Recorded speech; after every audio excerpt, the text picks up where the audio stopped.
the additional people, because we don't even look like African people. That's right. You can get the blackest, you can get Project Black out the project, the blackest nigga in the project, and get an African, the blackest African, you can tell which one is which.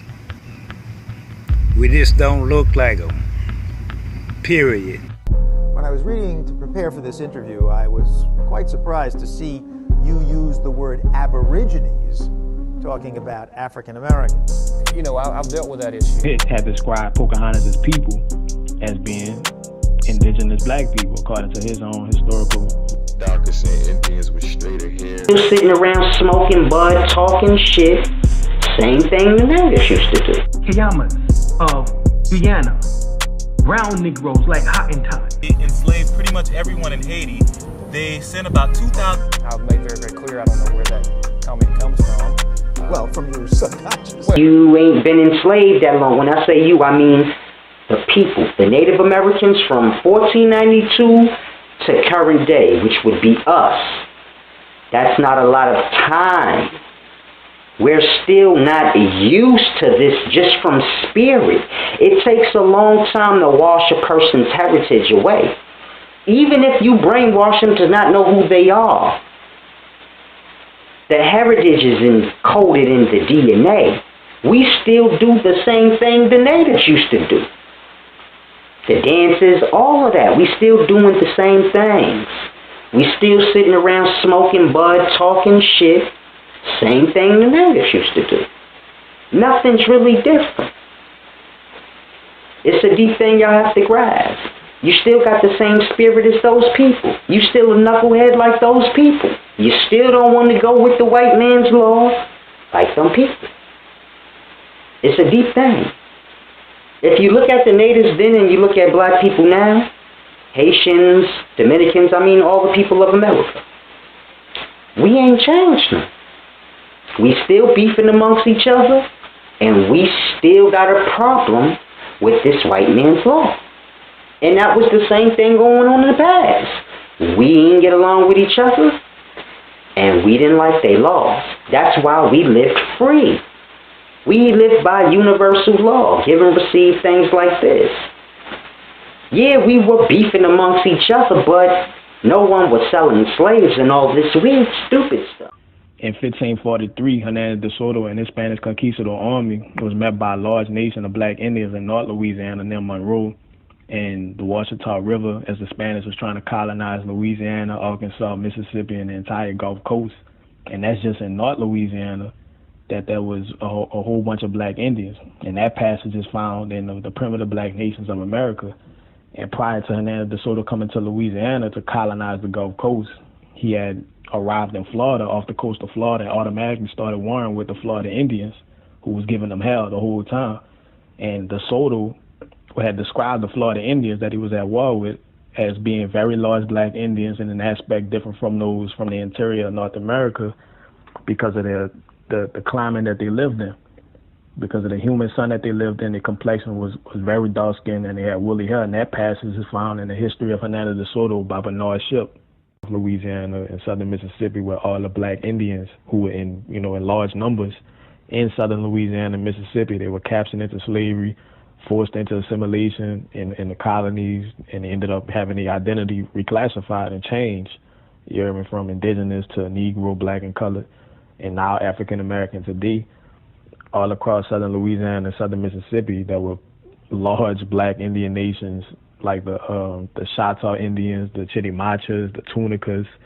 The Choctaw Nation, Choctaw Indians had dozens of tribes like the Bayagula, the Colapisa, Chabatulas, Nugalatia, Pascagoula, all throughout southern Louisiana, New Orleans, Baton Rouge, Alexandria, Lake Charles, Homer, Pearl River, past Kristen, Gulfport, Biloxi. That was all black Indian territory. That was all Shafunka Nation territory, who still exists today and are the direct descendants of the Choctaw Indians that were met by Bienville and Iberville in 1699. You hear me? We still exist today in New Orleans on the other side of the lake, in Lake Pontchartrain, as far as the nation's seat or the village of the nation still exists in Slidell in 𝗡𝗚, Louisiana. You hear me? So all of the earliest European explorers on the entire Atlantic Gulf Coast, they met indigenous Americans who were phenotypically misnomer black people, according to the European explorers' own voyage accounts. Africa does not create dark skin and have a patent on dark skin. It's the position of the equator. The sun gives you melanin, gives you dark skin. And, you know, the people in North America live in a more forest environment.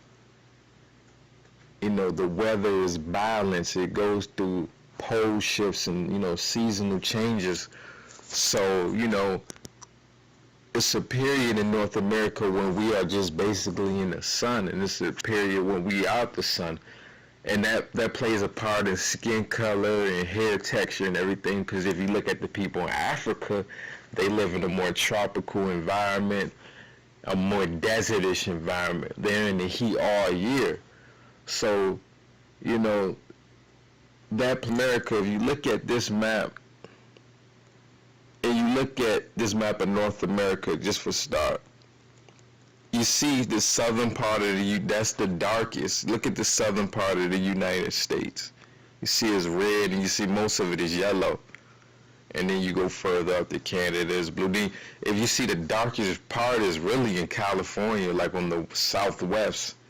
And then as you go down, you get more into a red zone. You look at South America, Central America, you know.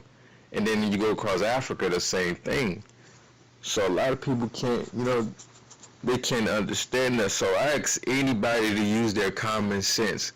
You're going to tell me that the indigenous people of this country had light skin, straight hair, pale skin, in these hot, humid, like Florida. That's where you might see the darkest people in this country are going to be in Florida, California, because they're in they're in the heat all year long.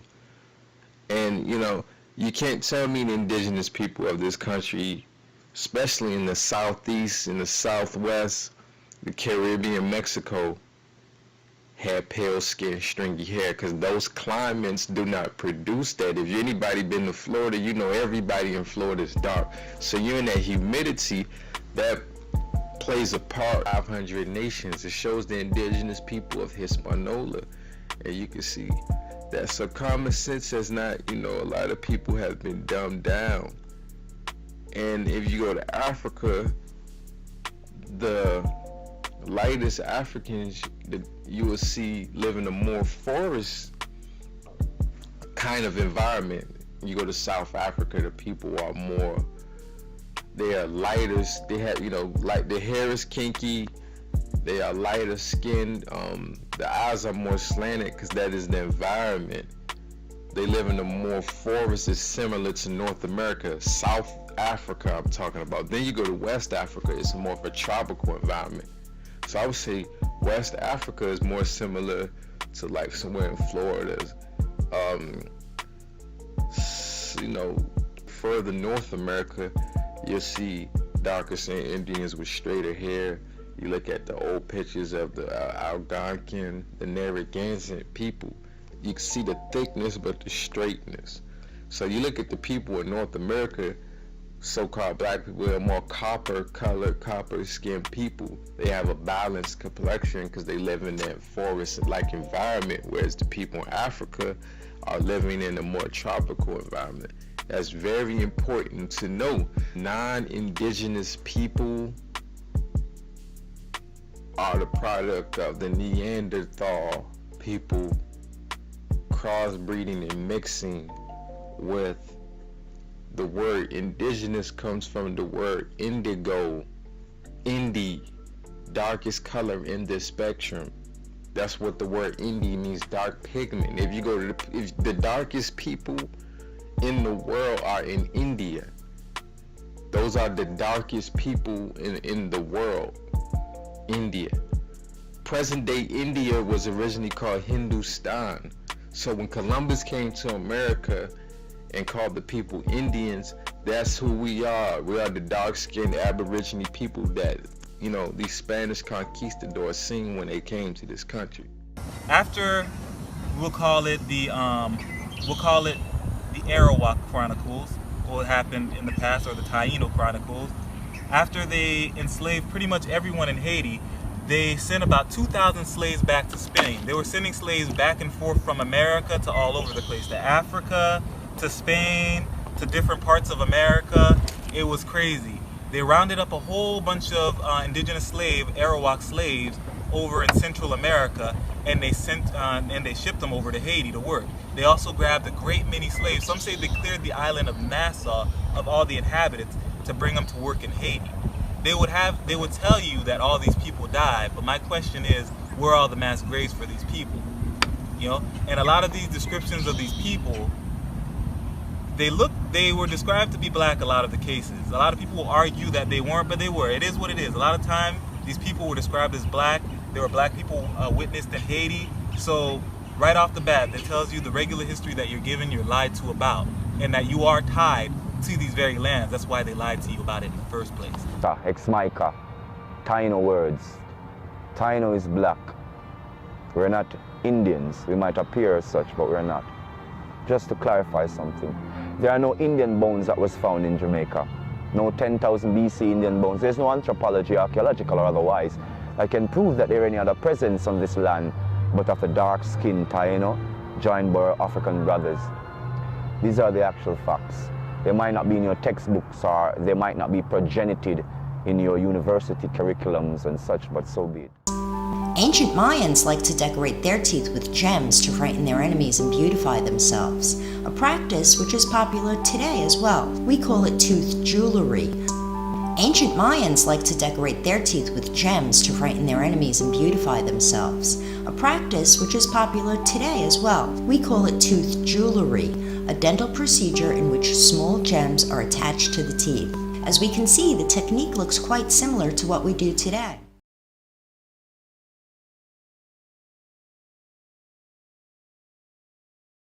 Roamed free in North America before Christopher Columbus and the early explorers came, and they saw these massive creatures in the wild, and these guys who were hunting people,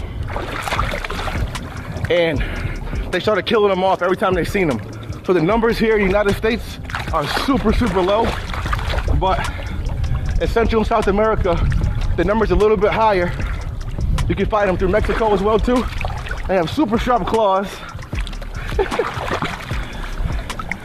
Come on, baby. Come. Come. Come. Come.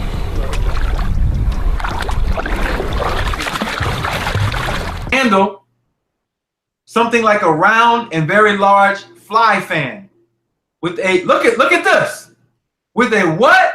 A cross similar to that of the Knights of the Order of St. John of Rhodes. Ha! What are they doing with that cross? Silly, the cross is 𝗡.𝗜.𝗡. It represents the solstices. All right?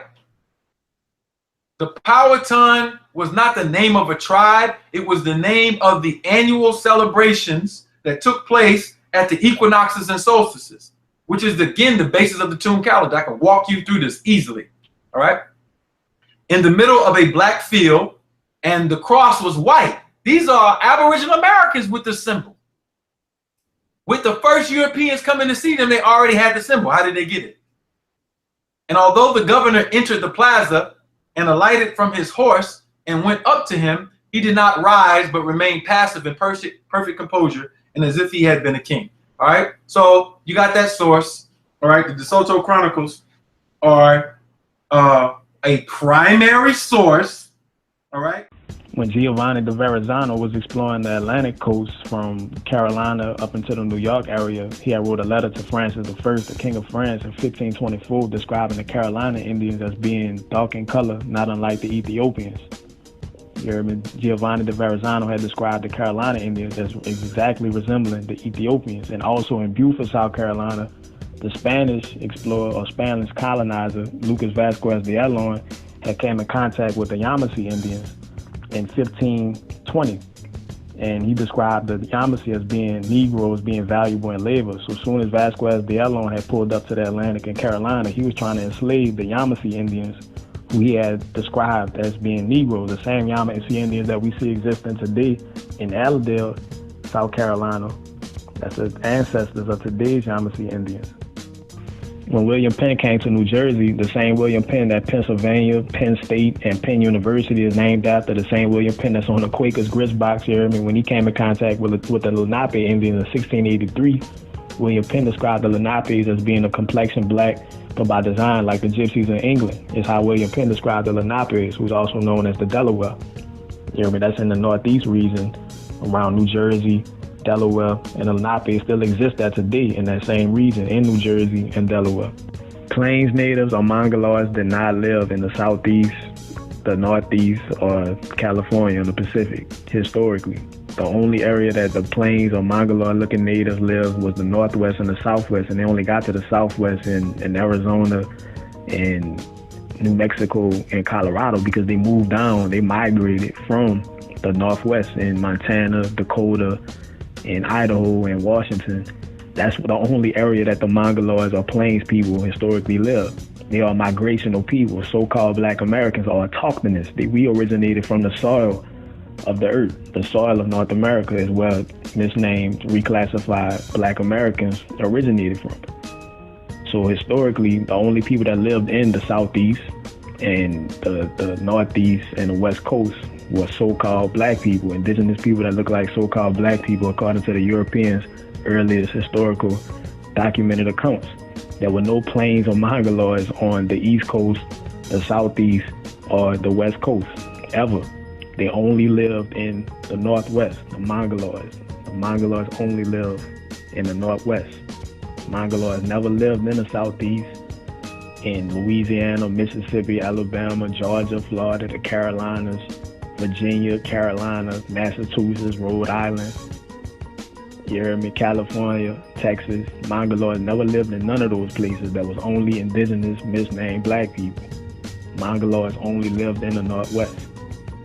In Virginia, well over a decade before the first imported Negroes were shipped into Jamestown, Virginia from the Caribbean in 1619, John Smith in 1607 had encountered the Powhatan Nation and described them as being so-called misnomer black people. The same John Smith that we've seen in the Pocahontas movie. John Smith had described Pocahontas' people as being indigenous black people, according to his own historical voyage accounts. John Smith, when he was at war with the Powhatan Indians, he described the Powhatan Algonquin chief as being more like a devil than a man, with some 200 more as black as himself. And the Algonquins were the Powhatans, the Narragansetts, and the Wampanoag. They live all up and down the Atlantic eastern seaboard, from Massachusetts and Rhode Island to Virginia and the Carolinas. That was all Algonquin territory, and they looked like exactly how the Narragansett people look today and how the Wampanoag people look today. That's all the same people. The ancient code of Haiti, Haiti, represented a nation of beasts. This is what he referred to them as beasts by the historical songs. Whose historical songs? The Albion's historical songs. So, he's saying that the indigenous people of Haiti were black, which we know that they are predominantly so-called black now. California of the Carib Islands, called Black Caribs or the Guiani by others. There was what? So-called Black Carib. And they was what's called the Califanami.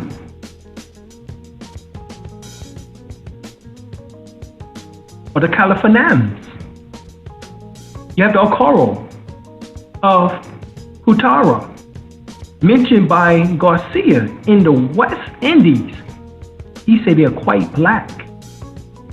The Auroras of Raleigh, or Auroras of the Spaniards, ugly black or brown Negroes, yet existing near the Orinoco, and language known called monkey by their neighbors. Cayamas of Guyana, brown Negroes like Hottentots.